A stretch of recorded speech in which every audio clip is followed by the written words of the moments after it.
organized by Karnataka Public Service Commission, of course, with the cooperation and association of Government of Karnataka and UPSC. On behalf of the entire organizing team, I am Shankar Prakash extending a very, very warm welcome to all of you. And the privilege that the 25th National Conference is being organized by Karnataka Public Service Commission, of course, with the cooperation and association of Government of Karnataka and UPSC. On behalf of the entire organizing team, I am Shankar Prakash extending a very, very warm welcome to all of you. ತಮಗೆಲ್ಲರಿಗೂ ಆದರದ ಹೃತ್ಪೂರ್ವಕ ಸ್ವಾಗತ ಸುಸ್ವಾಗತ. Thanks for that. At the outset, it's my privilege to request the Honorable Vice President of India and the dignitaries to kindly light the lamp to signal the beginning of the National Conference of Chairpersons of State Public Service Commissions.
Sincere thanks to the Honorable Vice President and the other dignitaries for lighting the lamp, signaling the beginning of this all-important conference. At the outset, it's our pleasure and privilege to honor the Honorable Vice President of India, Shri Jagdeep Dhankhar. I would request Srimati Preeti Sudan, the Chairman of Union Public Service Commission, to kindly felicitate the Honorable Vice President.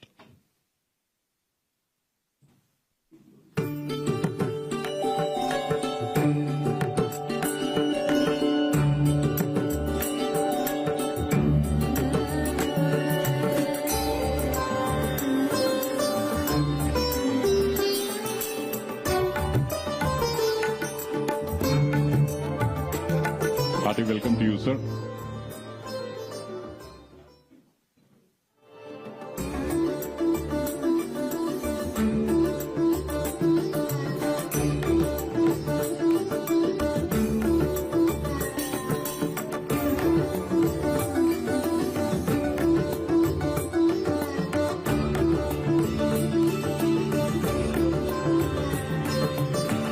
Thank you, sir, for accepting the felicitation. I would now request Honorable Mrs. Dr. Sudesh Dhankhar to kindly accept the felicitation from Mrs. Shanta Hosmani, the Honorable Member of KPSC.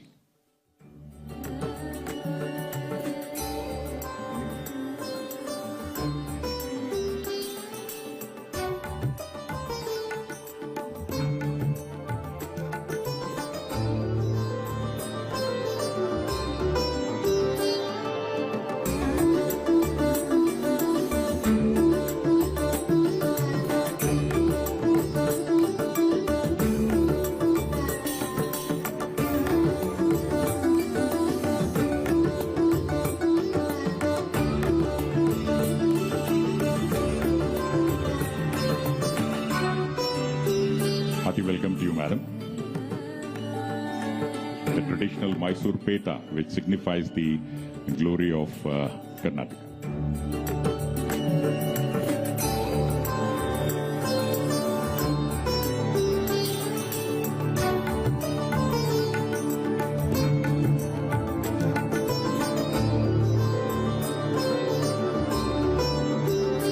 I would now request the Honorable Governor of Karnataka, Shri Thawarchand Gehlot, to kindly accept the felicitation from Shri Shiv Shankar Sahukar, Chairman of the Karnataka Public Service Commission. तो एक class है Thank you, for accepting the felicitation. I will now request the Honorable Chief Minister of Karnataka, Shri Siddaramaiah, to kindly accept the felicitation from Shri Vijay Kumar Kuchinore, the Honorable Member of Karnataka Public Service Commission.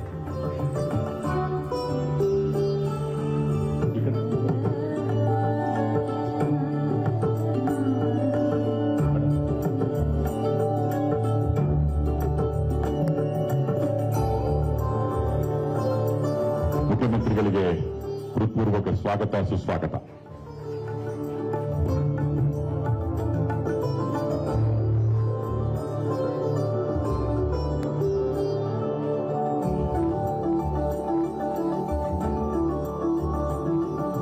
I request Mrs. B.V. Geeta, the Honorable Member of KPSC, to kindly honor Mrs. Preeti Sudan, the Honorable UPSC Chairman.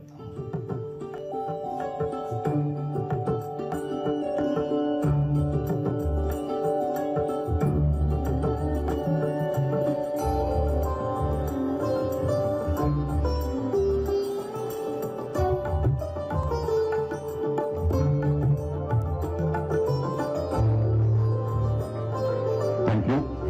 I would request the Honorable Chairman, HPSC and Chairman of the Standing Committee, Shri Alok Verma, to kindly accept the felicitation from Shri Mustafa Hussain, the Honorable Member of KPSC.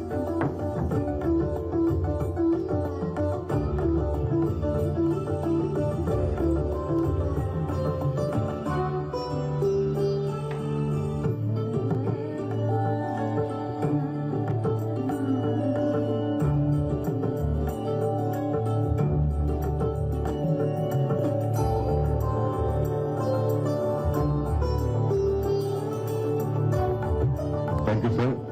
And finally, Shri Shiv Shankar Sahukar, the Honorable Chairman, will accept felicitation from Dr. B. Prabhudeva, Honorable Member of KPSC.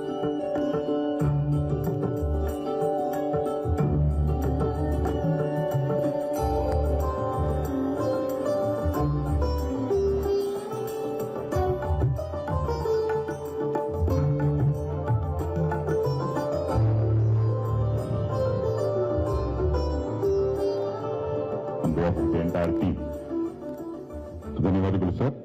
At this juncture, I would request the Chairman of the Karnataka Public Service Commission, Shri Shiv Shankar Sahukar, for the welcome address.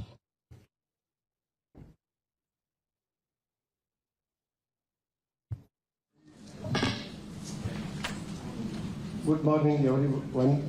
This being 25th National Conference and a Silver Jubilee occasion requires special inauguration. This conference is a remarkable gathering of brilliant minds from Union Public Service Commission and all state public service commissions who are united in our sharp passion of exemplary public services. The purpose of the conference is to provide a forum where Union Public Service Commission and all state public service commissions exchange ideas for creating a better future for youths of India. It is our privilege to have Honorable Vice President of India, Sri Jagdeep Dhankhar ji, amongst us, who an erudite, learned and intellectual and yet connected to roots.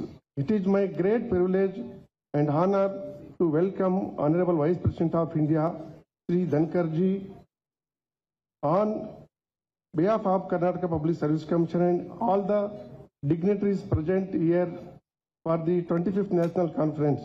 We are truly honored by his presence, which has made this conference a very special and memorable one. I also like to appoint to welcome Srimati Sudesha Dhankarji Madam of graces this occasion. We are extremely honored to welcome Honorable Governor of Karnataka, Sri Thawarchand Gehlot ji, who has always guided us and has supported the Commission. It is my privilege to welcome our Honorable Chief Minister of Karnataka, Sri Siddaramaiah ji, who has encouraged and fully supported the Commission to organize the 25th National Conference on a grand scale. I warmly welcome Honorable Chairman of UPSC, UPS Srimati Preeti Sudanji, who is also ex-officio chairperson of National Conference of Chairpersons of State Public Service Commissions.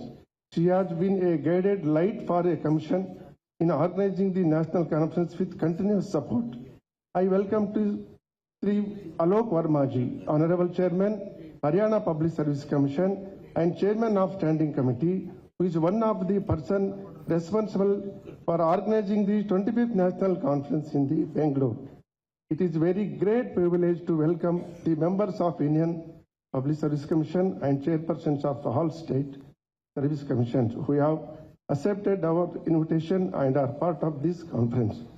I also welcome the special invitees, officers, media persons, family members of the present here.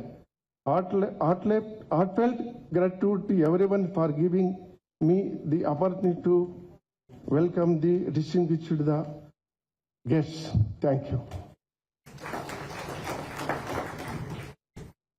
Well, ladies and gentlemen, this national conference is indeed a forum for exchange of ideas and information in common areas of interest in the Conference of Chairpersons of State Public Service Commission. Thank you, Sri Shiv Shankarappa Saukar, for a cordial welcome address. At this juncture, I would request the Honorable Chief Minister of Karnataka, Shri Siddaramaiah, for his address. ಬಂಧುಗಳೇ ಸ್ವಾಗತಿಸಿ ಸನ್ಮಾನ್ಯ ಮುಖ್ಯಮಂತ್ರಿಗಳಾದ Shri Siddaramaiah.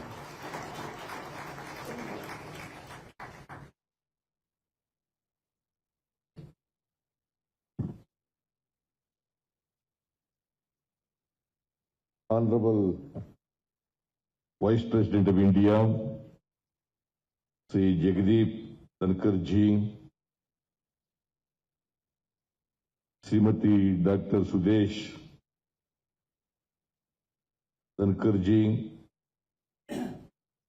Honorable Governor of Karnataka, Sri Thawar Chand Gehlot ji, Mrs. Preeti Sudan, the Chairperson, UPSC and ex-officio Chairman of National Conference of State PSCs, Sri Alok Verma, the Chairman of HPSC and Chairman of Standing Committee, Dr. Shalini Rajneesh, the Chief Secretary of Government of Karnataka, Sri Shiv Shankarappa S. Saukar, the Chairman of KPSC,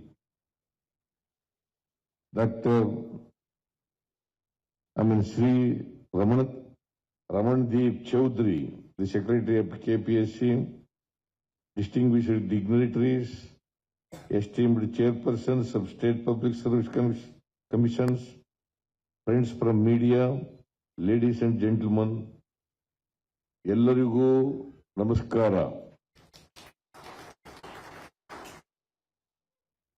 ಎಲ್ಲರಿಗೂ ಹೊಸ ವರ್ಷದ ಶುಭಾಶಯಗಳು. It is an honor and privilege to welcome you all to the 25th National Conference of Chairpersons of State Public Service Commissions, a proud moment for Karnataka. Public Service Commissions are pillars of democracy, upholding meritocracy and fairness and contributing immensely to governance.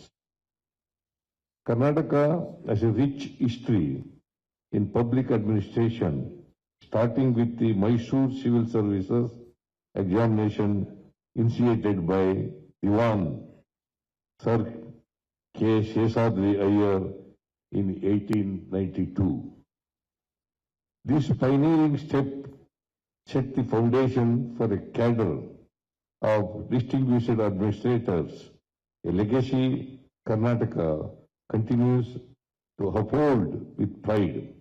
The Karnataka Public Service Commission, established as a constitutional body in 1951, has significantly evolved, becoming a symbol of efficiency and transparency. Our government has brought in important reforms based on the recommendations of the PC Vota Committee to ensure a fair and transparent recruitment process. We have completely eliminated interviews for Group C and even Group B posts, reducing subjectivity and making the process more objective.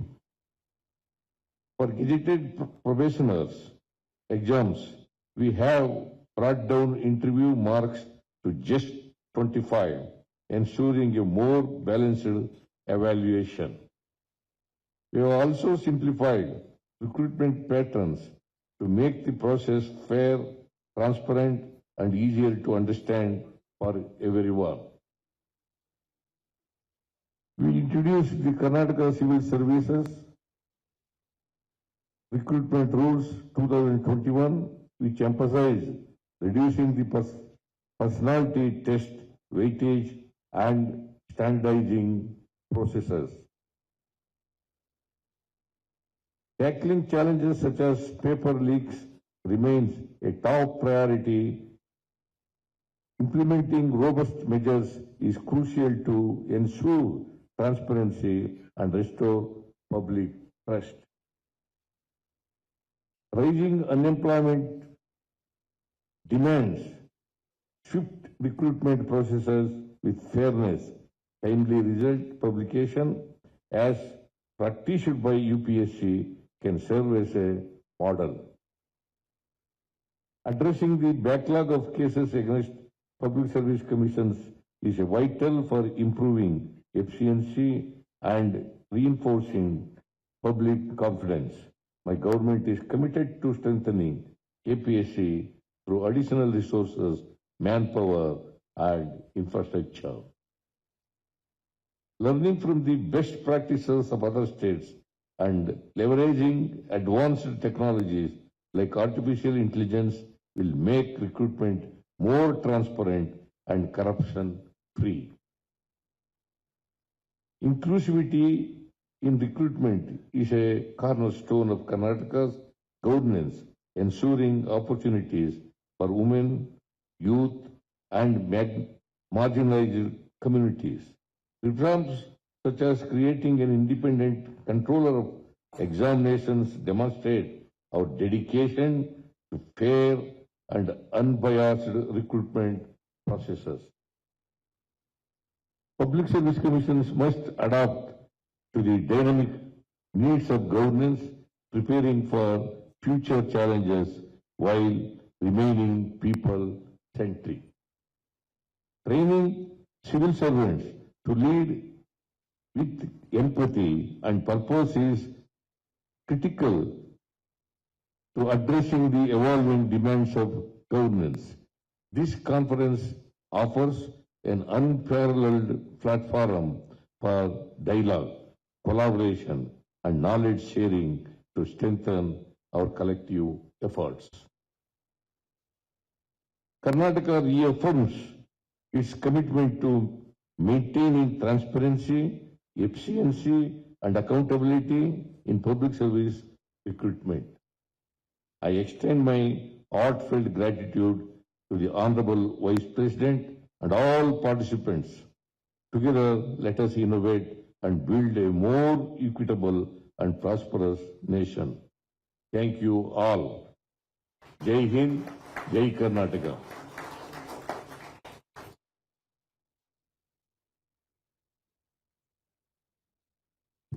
Ladies and gentlemen, the Honorable Chief Minister has envisioned that public service commissions as institutions that uphold meritocracy, ensure fairness, and contribute to India's progress by selecting the best talent. Thank you, sir, for your thought-provoking address. At this juncture, it's my privilege to request the Honorable Vice President of India, Shri Jagdeep Dhankhar ji, for the inaugural address. Devi और सज्जनों स्वागत कीजिए. Please welcome स्वागत Shri Jagdeep Dhankhar.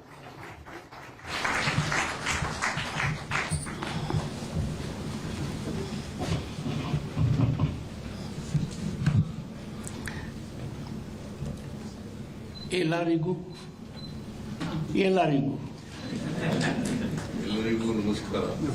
Namaskar. And ladies and gentlemen, I can never forget my period as Governor State of West Bengal for 3 years. Namaskar. That's required. And I'm sure my message will be carried to the Honorable Chief Minister by Chief Minister of Karnataka, that I did say namaskar. Honorable Governor of Karnataka, Sri Thawarchand Gehlot, a man who has lived his life in public with sterling qualities, deep commitment, and brings on the table huge experience. Honorable Chief Minister Karnataka, Sri Siddaramaiah ji. Sir, a very thought-provoking address. Very thought-provoking. Curtailing subjectivity, promoting transparency, enhancing inclusivity. These are challenges. Your focus and your commitment will go a long way. You have touched upon half a dozen aspects that are critical. It's indeed a very thought-provoking, far-sighted address. And I'm sure all enjoined with this constitutional obligation to address the issue of employment and recruitment, not only with the government, but in private sector, also bear your thoughts in mind. Srimati Preeti Sudan, Chairman UPSC. Well, UPSC is a body that can always act as North Star for all public service commissions. Under her chairmanship, very high exemplary standards have been set. And I'm sure if you analyze, it has been transformative in several ways. Sri Alok Verma ji, Chairman Haryana Public Service Commission. Sri Shiv Shankarappa S. Sahukar, Chairman Karnataka Public Service Commission.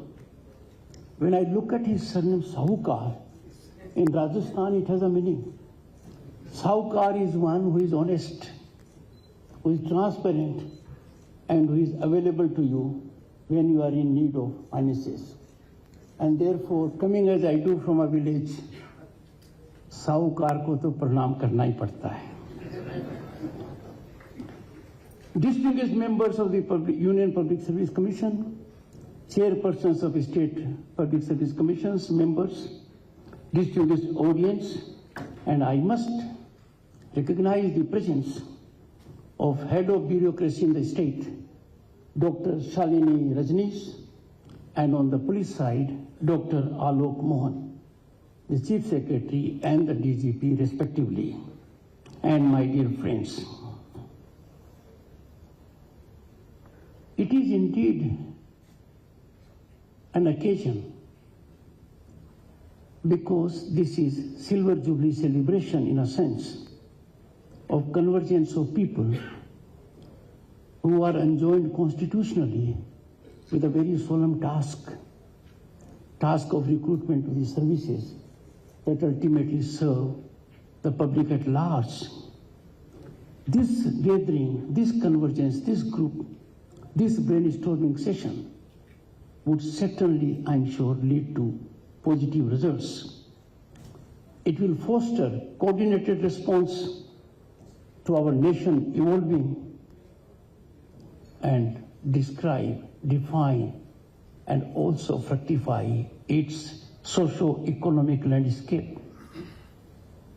Such a purposeful convergence, such a purposeful gathering, the nature of deliberations would certainly focus on two aspects. One, self-audit. Self-audit is very difficult. But any organization or individual, if it is kept beyond scrutiny or probe, that is the surest way to slide into irrelevance. The degeneration is fast-tracked. I am sure you will all, in togetherness, self-audit. Also, you will devise mechanisms of way forward advance, way forward stance, way forward methodology, strategy. Some facets of it have been hinted by the Honorable Chief Minister.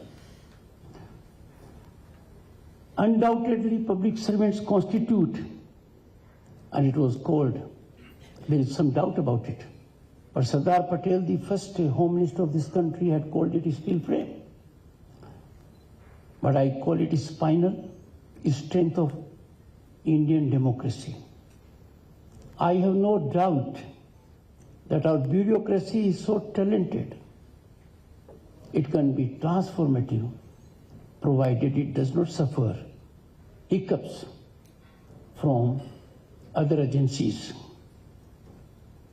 Since this is the only conveyance that democracy has to transform vision of the people, that is sanctified on platforms like Lok Sabha and legislatures into ground reality,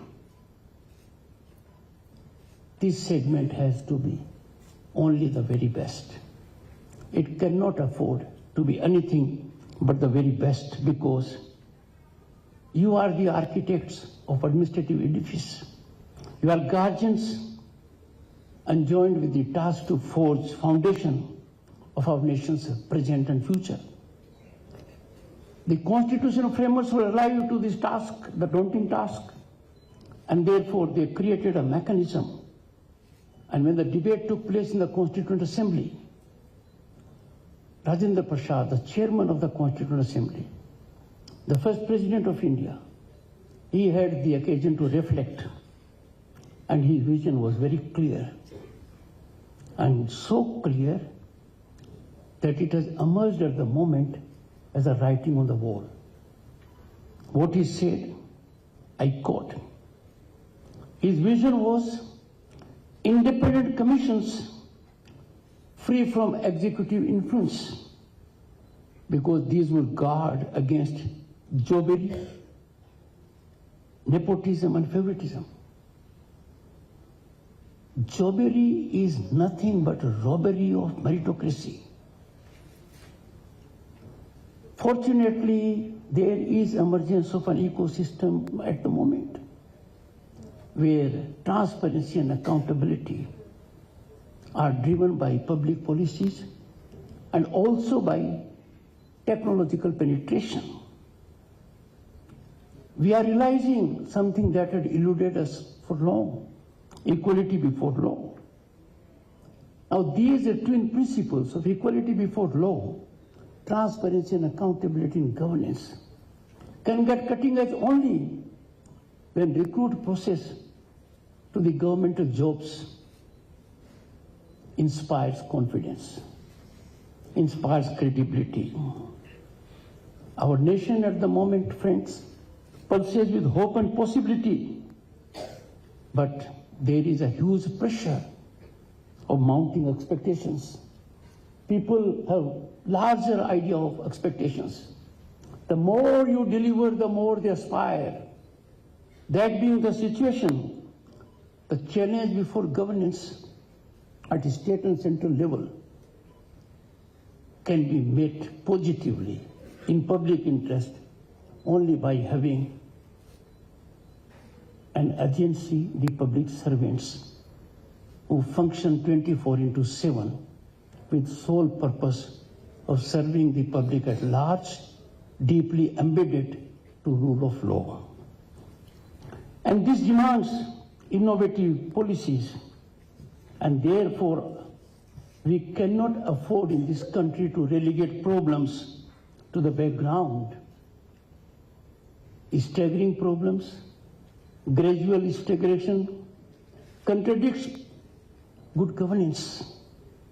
We must therefore have people who can take decisions, who are not tentative, who are far-sighted, who are in touch with ground reality, and are fired by the zeal to always keep the nation first. India at the moment is rising to unprecedented heights. Our economy, fifth at global size, likely to be third in a year or so. But our objective is very clear. We have set a goal for Viksit Bharat at 2047. This is a daunting situation, achievable.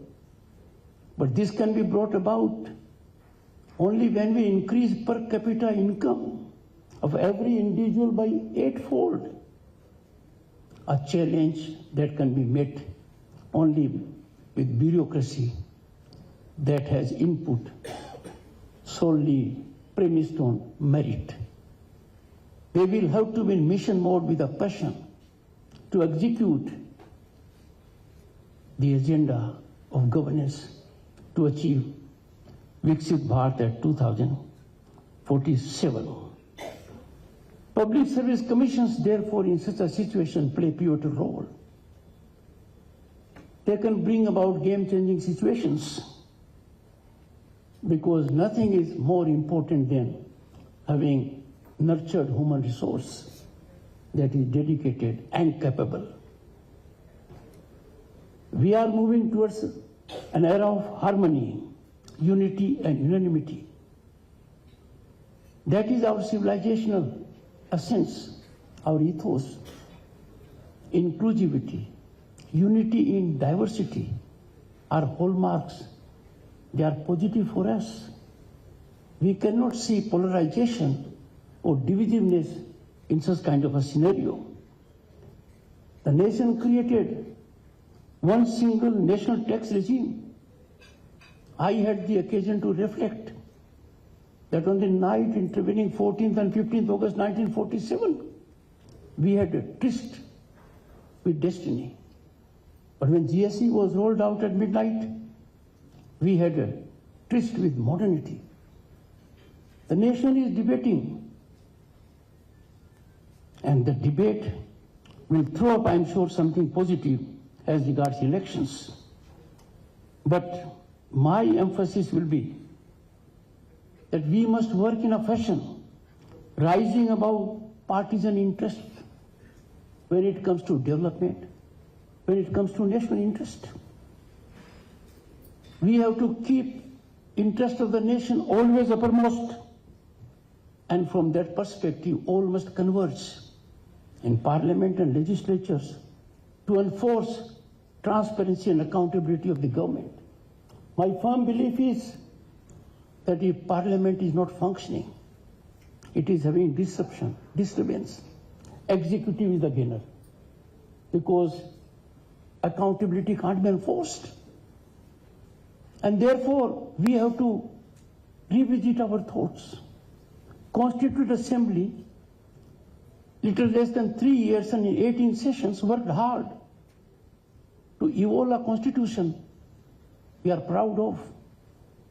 But they are contentious issues, they are divisive issues, they are issues of language.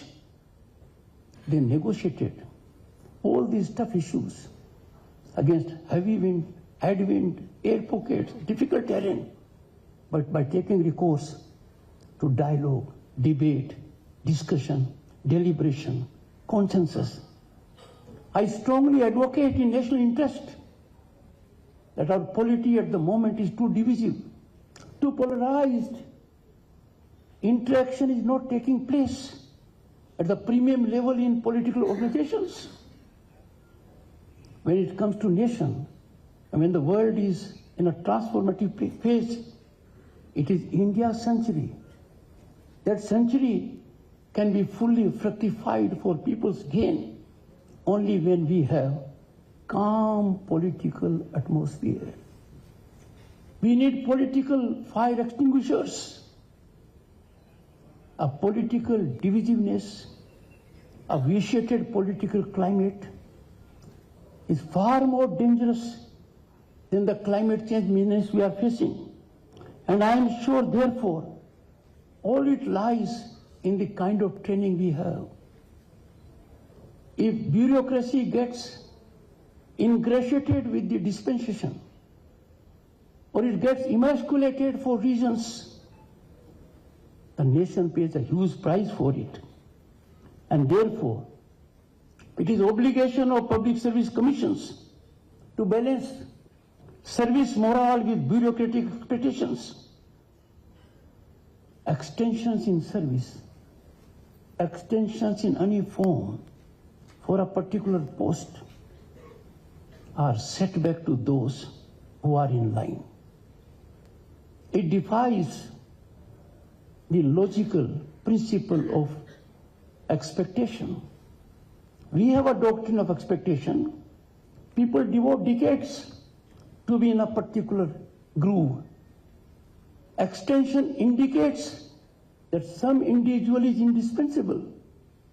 Indispensability is a myth. Talent abounds in this country. No one is indispensable. And therefore it lies in the domain of public service commissions at the state and the central level that when they have a role in such kind of situations, they must be firm. I have indicated on some occasions, then when advice is tendered by public service commissions in matters of discipline, decorum and demeanor, if their advice is reversed by the executive at the center or the state level, you must brainstorm. You are an expert body. Reversal of your advice is a serious matter. It must catalyze thinking at your end. Have you really gone wrong? If so, get into correctional mode. If no, make your point known. Because if your advice is rational, well premised, well meaning, and then it is reversed, well, there can be no sanctity to such a situation. It can be a subtle form of patronage, overlooking lapses, and such a situation has cascading impact because we are living in times where even the most well-guarded secret, a secret which people think is fully preserved, is an open secret. Nobody talks about it. I strongly commend the initiative the government has taken with respect to public examinations, prevention of unfair means, Bill 2024. The Honorable Chief Minister hinted at it. This is a menace you have to curb. Your fairness of selection will have no meaning if paper leakages are there. And paper leakage has become an industry, a commerce. People, young boys and girls, used to have fear of examination. How difficult the question will be. How will we address it? Now they are having two fears. One is fear of examination, second, fear of leakage. So when they are giving their very best for several months and weeks to prepare for an examination, and they receive the setback of leakage, imagine the hours they lose. If someone will quantify it, loss of human resource, it will be mind-boggling. And therefore, commissions need to employ technology, all means to ensure that such kind of recurrence does not take place. I would urge the Union Public Service Commission to share its best practices in this regard in a structured manner with the state public service commissions. I was greatly touched with what the Chief Minister said. We must have empathy for social justice. We must have empathy because it is a constitutional ordainment. The prescription is embedded in the Constitution. The ground realization is a cause of concern. It requires vigorous effort. I can assure you, talent, merit, dedication, commitment are no longer preserved of any specific category. Widespread education has brought about a level playing field. And these segments suffer historical drawbacks, and therefore, in their wisdom, as a visionary step, Dr. Ambedkar and other framers of the Constitution had provided affirmative mechanism for them. That has taken shape. Friends, we are in an era equivalent to another industrial revolution because technologies have made inroads, disruptive technologies, artificial intelligence, Internet of Things, machine learning, blockchain of the kind. These are not words. They offer challenges, they offer opportunities. But particularly for human resource recruitment, training, capacity building, these have to be harnessed fully. I find much is being talked about, but government institutions and corporates must come forward to make ordinary people realize the power this technology offers to them. And that power must be unleashed in a regulated manner for welfare of all. It is with utmost restraint I am reflecting on an aspect. Public service commissions, the appointment cannot be driven by patronage, by favoritism. There are trends that are visible. I do not wish to reflect on them, but some of them are very painful. We must account ourselves to our conscience. We cannot have a public service commission chairman or a member wedded to a particular ideology or an individual. That will be undoing the essence and spirit of the framers of the Constitution. I say no more on this. Post-retirement recruitment is a problem. In some states, it has been structured. Employees never retire, particularly those in the premium services. They get number of ad hoc nomenclatures. This is not good. Everyone in the country must have due, and the due is defined by law. The process is set in motion by public service commissions. Any largesse of this kind is antithetical to what was visualized by framers of the Constitution. I would urge the UPSC and state public service commissions to engage vigorously in capacity building. Capacity building of routine nature is no longer a requirement because people can self-learn. People can enhance their capacity by themselves. Your structured mechanism of capacity building has to be innovative. It has to be of a nature that we compete in a world that is changing very fast. Long before Socrates, the Greek philosopher, there was one Heraclitus. And he said the only constant is the change. A person he buttressed, the same person cannot enter the same river twice. Because neither the person is the same, nor the river is the same.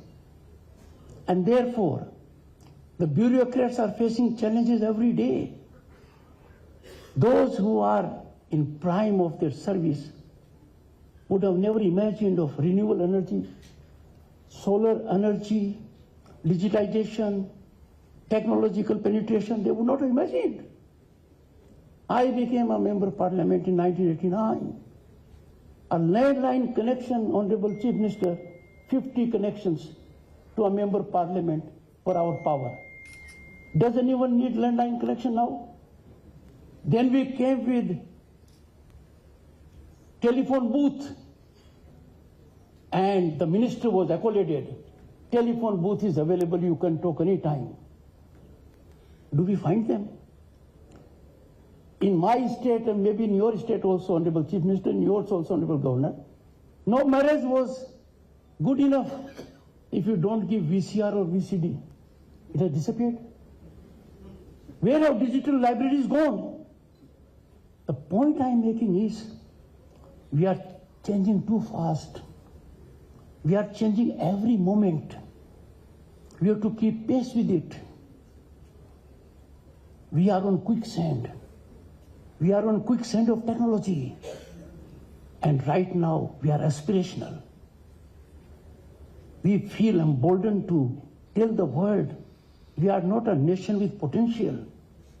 We are a nation on the rise. The rise is unstoppable. It is incremental. We claim boldly and rightly, century belongs to us. But then, we have to work in overdrive for it. And therefore, weakening of institutions, any institution, if it is weakened, the damage is to the entire nation. Weakening an institution is like prick on the body. The entire body will be in pain. I would therefore urge, we must have a strengthening of institutions. States and union must work in tandem. They must be in synergetic mode. They must be in sync with one another when it comes to national interest. We are a country where there is bound to be governance of different ideologies, and why not? That is inclusivity manifestation in our society. I therefore urge from this platform that all those who are in seat of governance at all levels must enhance dialogue, must believe in consensus, must always be ready for deliberation. The problems the nation is facing should not be relegated to the background. We cannot afford any longer to have problems on the back burner, no. These will have to be addressed at the earliest. Harmony in polity is not just wishful thinking, a desirable facet. Harmony is imperative. If there is no harmony in polity, if the polity is polarized, deeply divisive, with no communication channels functioning, imagine you are in an earthquake, you are lost, and you have no connection with the outside world.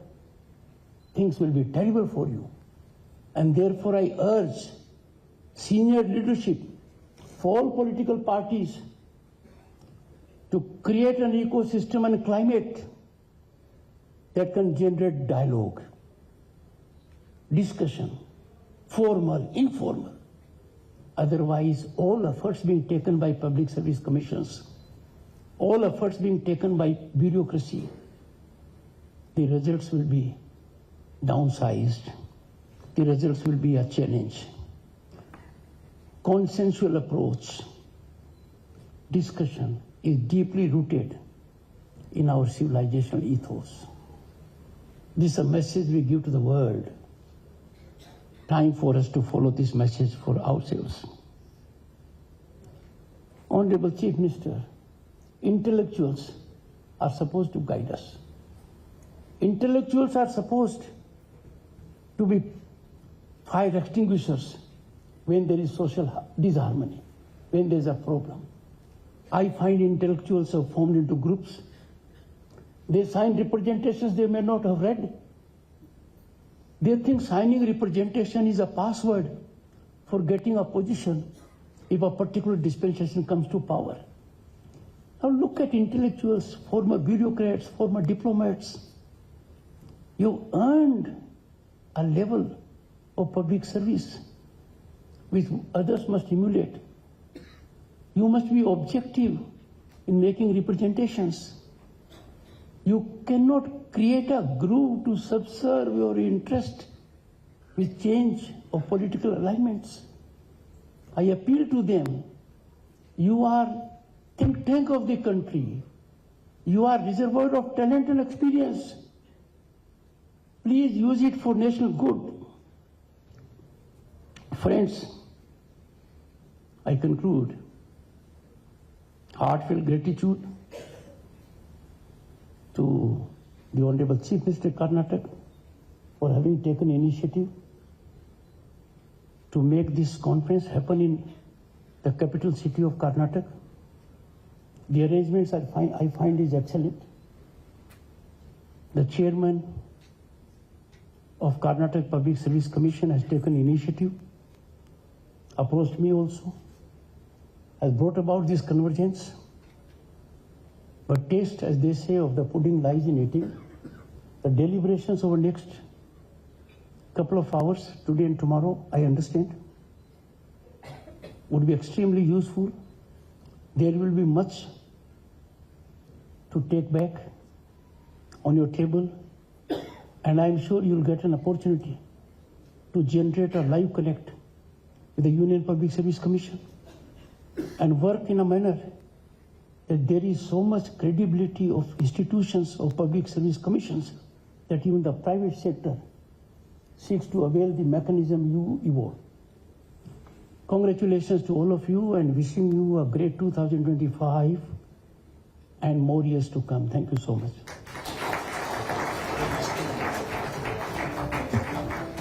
Ladies and gentlemen, we are indeed fortunate to listen to the words of wisdom of the Honorable Vice President. Let's give a round of applause and thank the Honorable Vice President for his highly inspiring address. I would request all of you to kindly rise for the national anthem.